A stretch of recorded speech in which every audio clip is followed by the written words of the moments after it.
Toyota. Техническое обучение.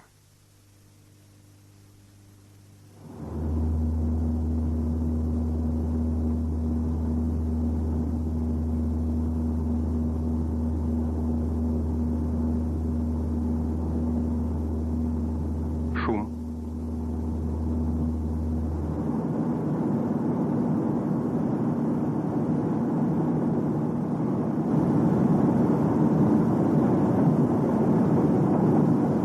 Вибрация.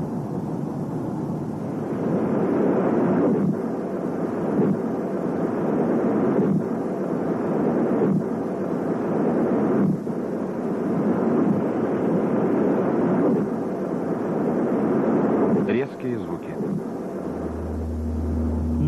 Шум, вибрация, резкие звуки. Вот три явления, действию которых подвергается водитель при движении автомобиля. Их часто обозначают английским сокращением NVH.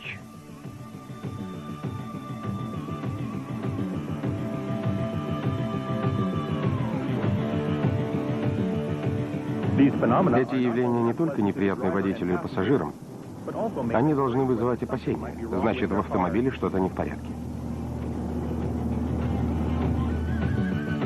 Проблемы, связанные с NVH, доставляют неприятности и механикам. Они считают, что избавляться от них приходится долго и трудно.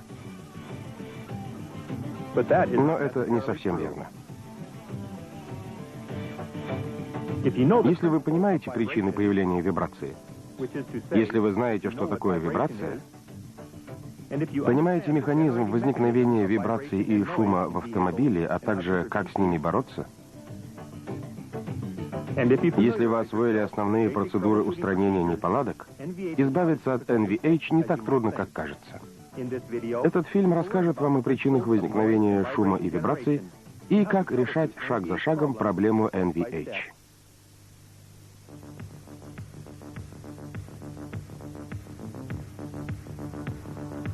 Воспользуемся простой моделью для демонстрации природы вибрации, которая представляет собой быстрые колебания в упругой среде или жидкости. Количество таких периодических движений или циклов в секунду называется частотой. Частота выражается в герцах.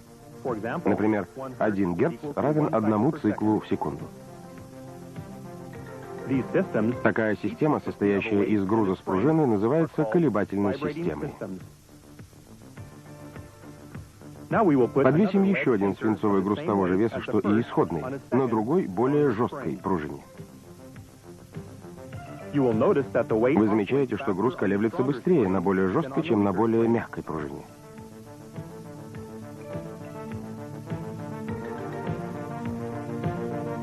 В этот раз мы поместим двойной груз на одну пружину и одиночный на другую. Обе пружины одинаковые. Вы замечаете, что легкий груз колеблется быстрее, чем тяжелый. Сравнивая эти колебательные системы, вы обнаружите, что частота колебаний изменяется в зависимости от жесткости пружины и тяжести груза. Частота, с которой колеблется или вибрирует некоторая система, называется собственной частотой. Теперь мы проведем некоторые опыты на колебательной системе, состоящей из пружины с грузом и электрической дрели. Пружина с грузом сейчас колеблется с собственной частотой данной системы.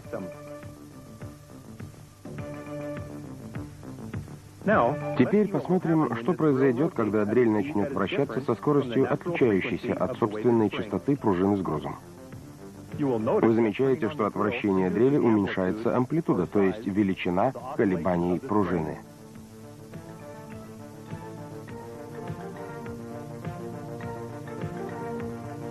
Увеличим скорость дрели, так чтобы частота создаваемых ею колебаний сравнялась с собственной частотой колебательной системы.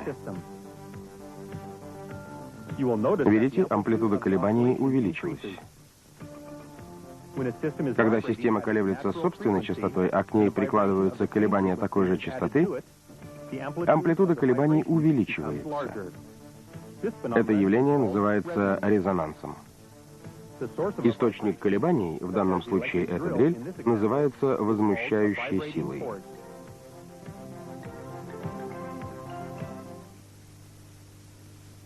В автомобиле имеется ряд элементов, которые могут стать источником возмущающей силы. Покажем некоторые из них.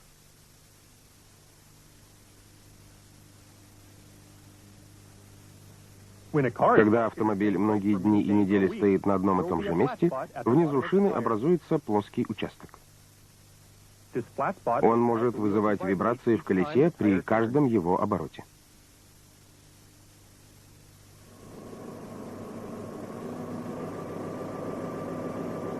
В свою очередь, это вызовет тряску корпуса автомобиля.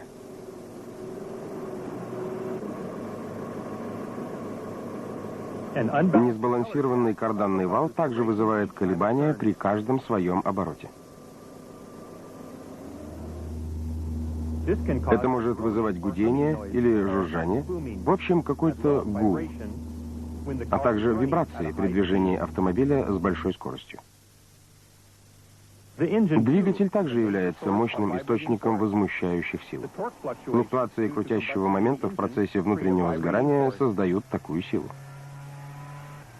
Это тоже можно называть гулом. Рассмотрим механизм, при посредстве которого возмущающие усилия вызывают вибрации и шум. Для этого разберем, как двигатель вызывает гул. Владелец этого автомобиля жалуется на появление гула, когда двигатель работает при 4200 оборотах в минуту.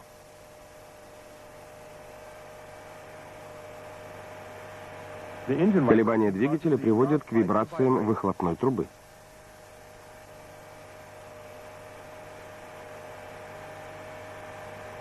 Вибрации выхлопной трубы передаются на корпус, если неправильно установлена опора трубы.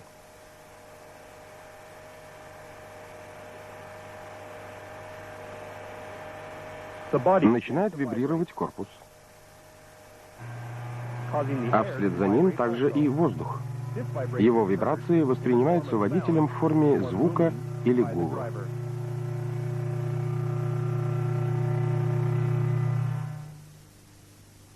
Выделим элементы механизма возникновения гула. В данном случае вибрации двигателя являются возмущающей силой. Выхлопная труба образует резонансную систему.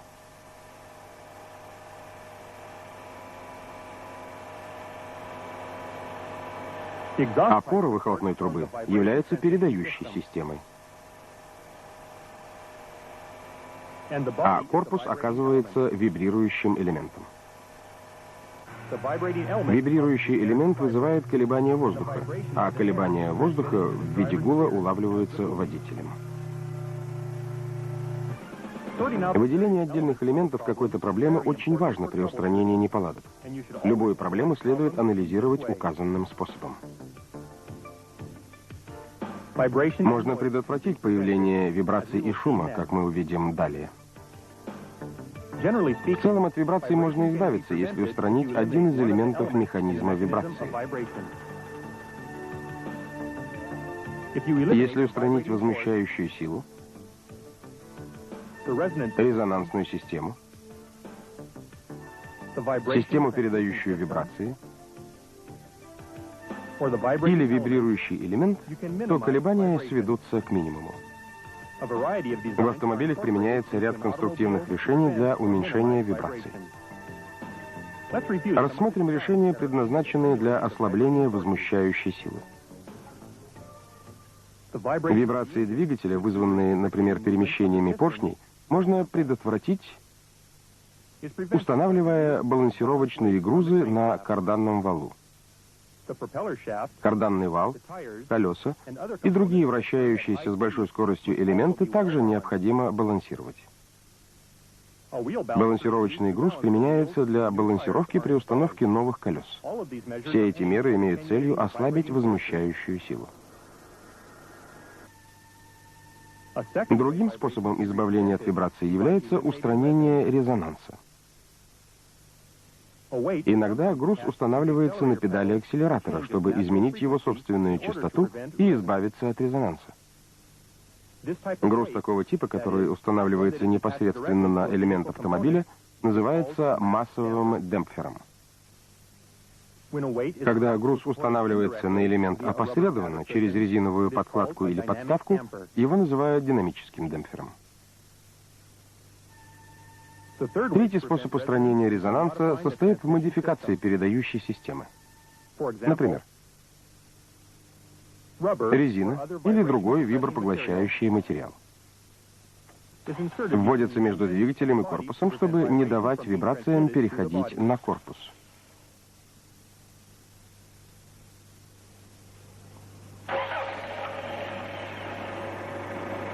Резиновые кольца устанавливаются между выхлопной трубой и корпусом по той же самой причине.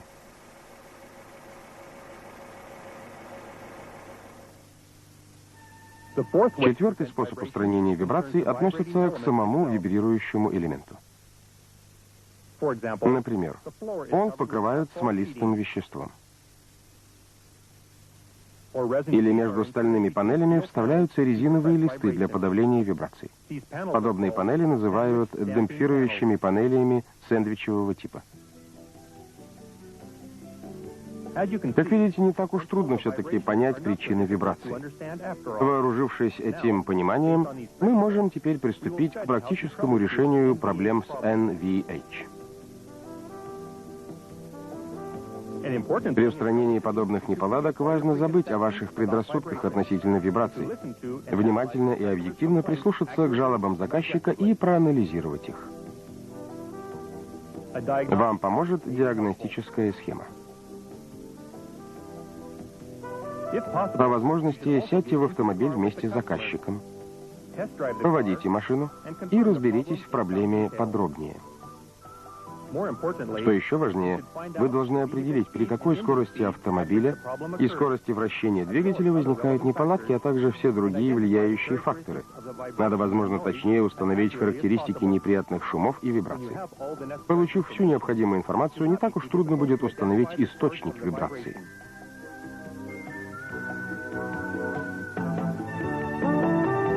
Кроме того, следует выделить элементы механизма вибраций и шумов и решить, устранение какого элемента в этой схеме поможет избавиться от них.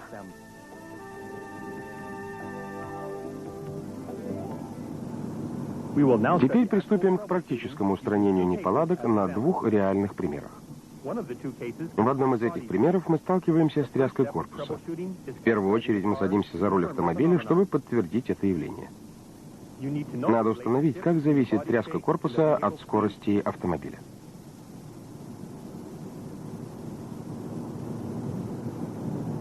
В данном случае вы впервые замечаете вибрации, когда скорость достигает примерно 80 км в час.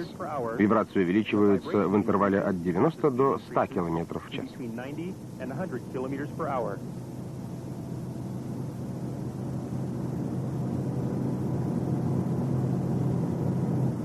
Надо также установить, как зависит колебание корпуса от нагрузки на двигатель. Вы несколько раз разгоняетесь, движетесь с постоянной скоростью и замедляетесь. Кажется, вибрации не зависят от нагрузки на двигатель. На вибрации часто влияют скорость вращения двигателя и положение рычага переключения скоростей. В данном случае, по-видимому, скорость двигателя и положение рычага не имеют отношения к этой проблеме.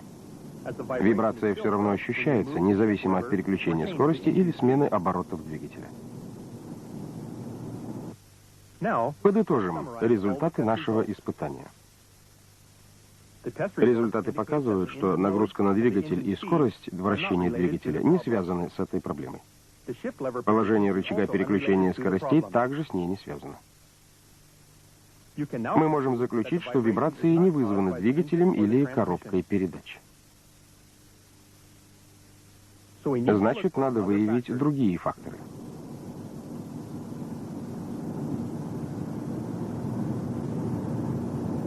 Установлено, что вибрации возрастают с увеличением скорости автомобиля. Значит, следует подозревать тот элемент, скорость вращения которого возрастает со скоростью автомобиля. Это может быть карданный вал, зубчатый венец дифференциала, приводные валы, колеса, а также комбинация этих элементов. На следующем этапе надо точно установить, какой из этих элементов является источником проблемы. Есть хороший метод установления виновника. Поскольку любой из этих элементов может создавать возмущающую силу, рассчитаем частоту каждого из них при скорости 100 км в час. Начнем с колес. Секундная скорость вращения колеса вычисляется по этой формуле. При скорости 100 км в час автомобиль проходит 28 метров в секунду. Предполагая радиус колеса равным 0,3 метра, найдем окружность колеса равной 1,9 метра. Отсюда следует, что колесо делает 15 оборотов в секунду. Если колесо не сбалансировано или имеются биения, это создаст вибрации с частотой 15 Гц. То же самое можно сказать относительно приводного вала или зубчатого венца. А как насчет карданного вала? Скорость вращения карданного вала рассчитывается по следующей формуле. Помните, колесо оборачивается 15 раз за секунду. Поскольку передаточное число дифференциала автомобиля может составлять 4 к 1, мы приходим к выводу, что вал может вращаться со скоростью около 60 оборотов в секунду. Таким образом, если карданный вал не сбалансирован, он может вызывать колебания частотой 60 Гц.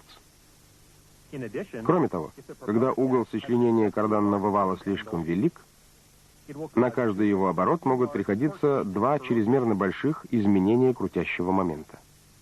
Это может вызывать колебания с частотой 120 Гц, в 2 раза больше колебаний самого вала.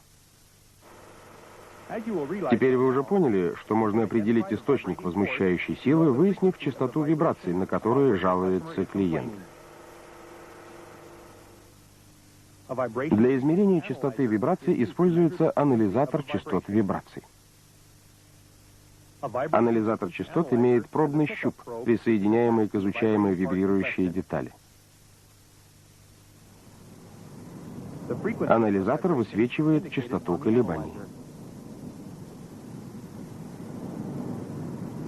Результат можно прочитать, перемещая курсор по экрану. В данном случае частота равна 15 Гц. Это значит, что вибрации создаются колесами или другими элементами, скорость вращения которых такая же, как и у колес. Если нет анализатора частот, параметры вибрации можно оценить другими способами. Вам достаточно собственной руки и интуитивного представления о наиболее часто встречающихся частотах. Например, этот элемент колеблется с частотой 15 Гц. Если дотронуться отверткой, то вы очень легко можете это услышать и почувствовать.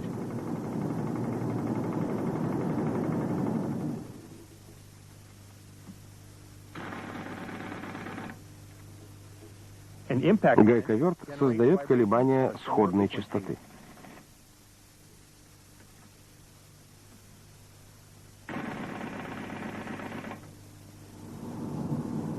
Это зеркало заднего обзора колеблется с частотой 60 Гц. Оно движется быстрее, чем это может увидеть глаз. Но если дотронуться до зеркала, можно почувствовать вибрации. Шлифовальный станок имеет близкую скорость, примерно 50-60 Гц. Дотроньтесь до него, и ваша рука скоро занемеет. Если вы старательно потренируете себя, то сможете различать различные частоты без помощи анализатора вибраций. Теперь мы возвращаемся к нашей проблеме вибраций с частотой 15 Гц. Мы начнем с проверки колес, поскольку колеса часто вызывают тряску автомобиля при большой скорости. При проверке колес мы обратимся к пособию по диагностике NVH. Перед началом проверки колес изучим колеса и шины визуально, а также звенья рулевого управления, систему подвески и другие связанные компоненты. Если все в порядке, проверим зазор между каждой цапфой и колесом. По стандарту зазор должен быть меньше 0,1 мм. С этим колесом все в порядке. Затем надо проверить биение шин. Перед этим надо примерно 15 минут поездить на автомобиле, чтобы снять возможное влияние плоского участка. Максимально допустимое боковое биение составляет 1,2 мм. С этим колесом все в порядке. Теперь проверим радиальное биение.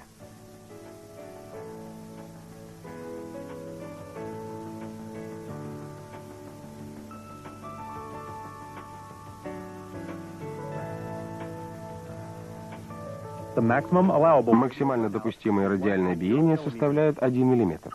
Но мы получили гораздо большее значение. Это могло вызывать вибрации.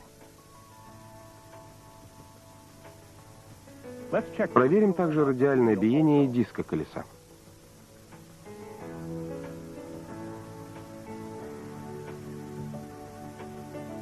Оно не равно нулю, но лежит в допустимых пределах.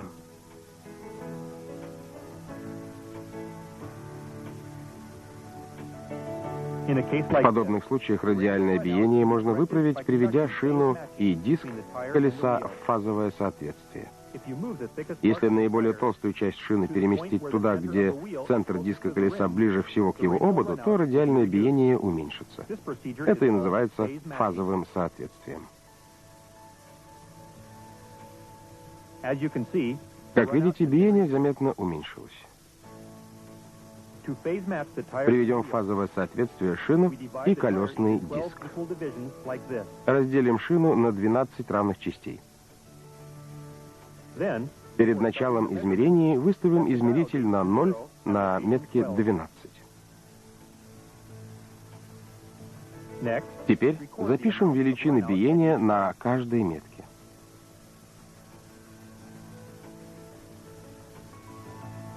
Итог выглядит следующим образом. Внешнее число показывает радиальное биение шины. Внутреннее относится к радиальному биению колесного диска. Как уже говорилось, если наиболее толстую часть шины переместить туда, где центр колеса ближе всего к ободу, радиальное биение уменьшится.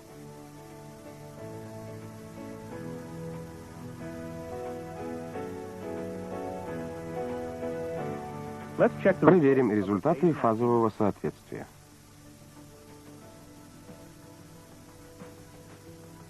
Теперь результаты измерения значительно меньше стандартного 1 мм.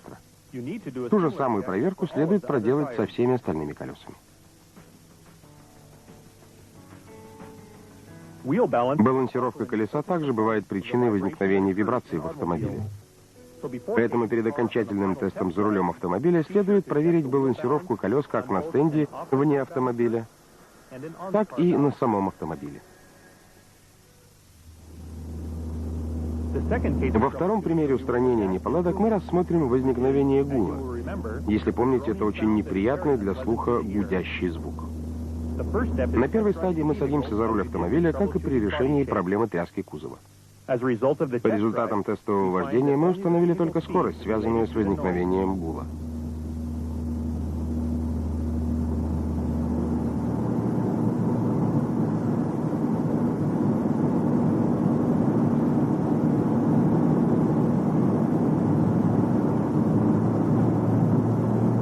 Мы установили также, что шум возникает при скорости 80 км в час и достигает максимума при 90 км в час.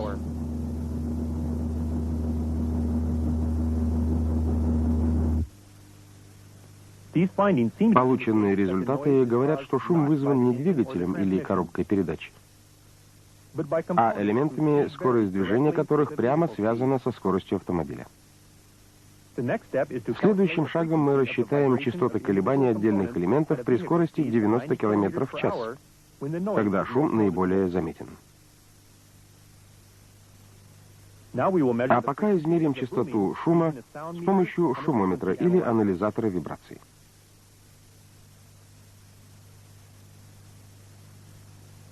Вот как подключаются шумометр или анализатор частот.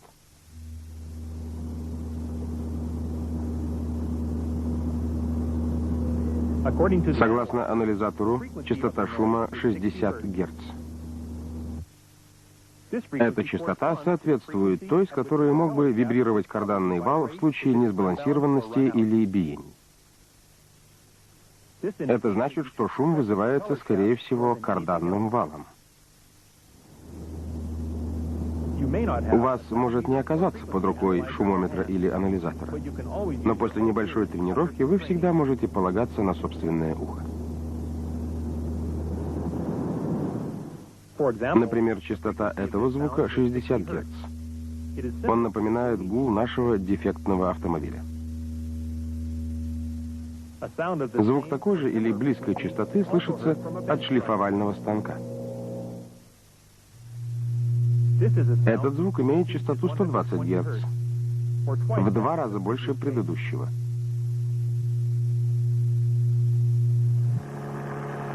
Звук близкой частоты исходит от мотора вентилятора.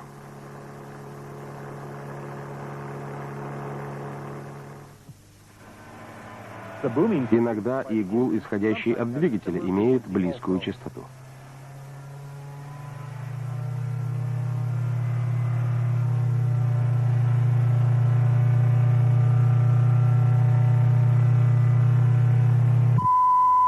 Если частота увеличится до 1 кГц, вы услышите вот такой звук. Звук подобной частоты можно услышать, например, наблюдая испытательную таблицу на экране телевизора до начала и после окончания передачи. Такой же или близкий звук иногда исходит от шестерен коробки передач.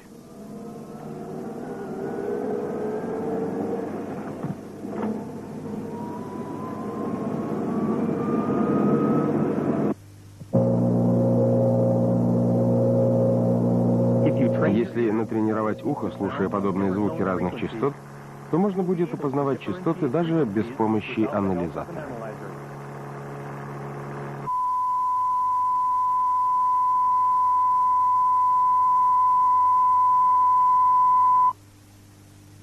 Теперь возвратимся к тому гулу, на который жалуется клиент. Видимо, гул вызван чем-то, что вращается со скоростью карданного вала. Или, может быть, самим карданным валом. Проверим балансировку карданного вала, поскольку он наиболее вероятной причиной вибраций. Обратимся к пособию по диагностике NVH и соответствующему детальному методу осмотра. Мы покажем вам лишь основные моменты изучения балансировки карданного вала. В действительности, балансировку вала в автомобиле можно проверить 3 способами.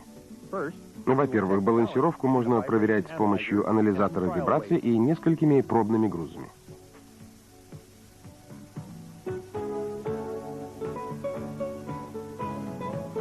Перед началом проверки поставим автомобиль на домкрат, проверим установку карданного вала, проверим отсутствие повреждений на его поверхности. Теперь нанесем на вал 4 метки через 90 градусов, как показано.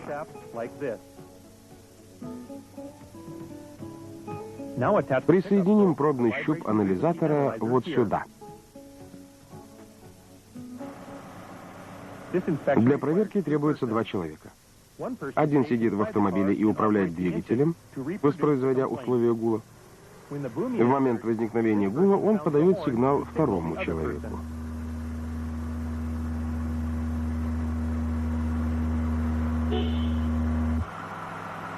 Услышав сигнал, второй человек фиксирует уровень вибраций по показаниям анализатора. Сейчас анализатор показал 0,16. Установлен на карданный вал пробный груз в точку с пометкой 1.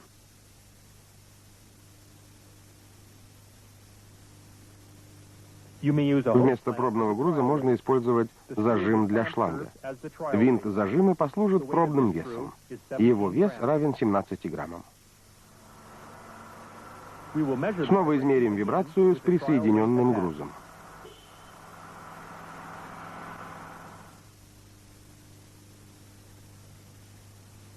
Измерения повторяются для всех 4 меток.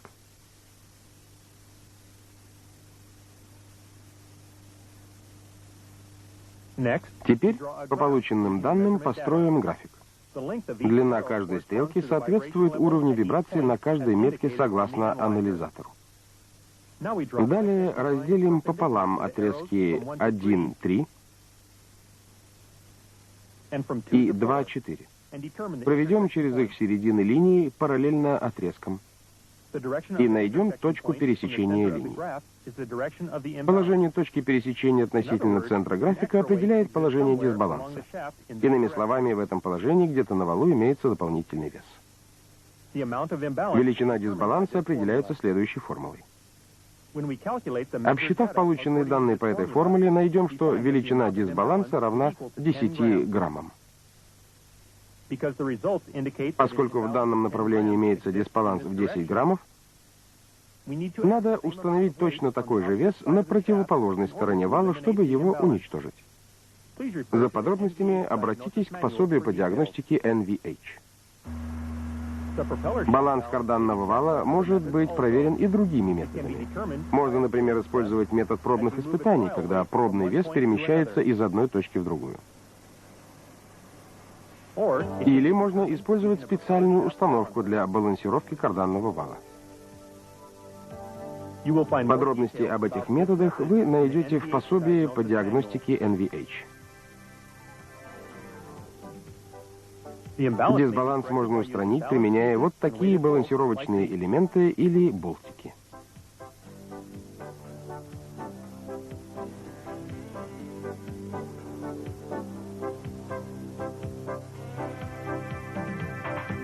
Теперь ремонт завершен.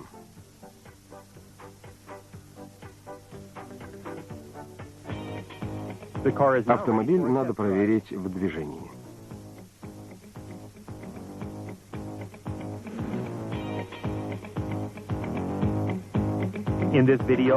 В этом фильме мы узнали о вибрации, о механизмах ее возникновения, о шумах, которые возникают в автомобиле, и методах их устранения.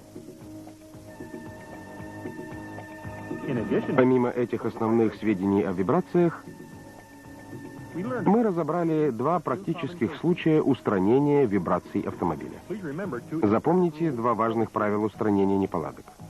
Во-первых, выясните симптомы неполадки, выслушав клиента и собственноручно проведя дорожные испытания. Во-вторых, установите источник возмущающей силы и механизм возникновения вибраций в соответствии с принципами устранения неполадок. Надеемся, что этот фильм был полезен для вас.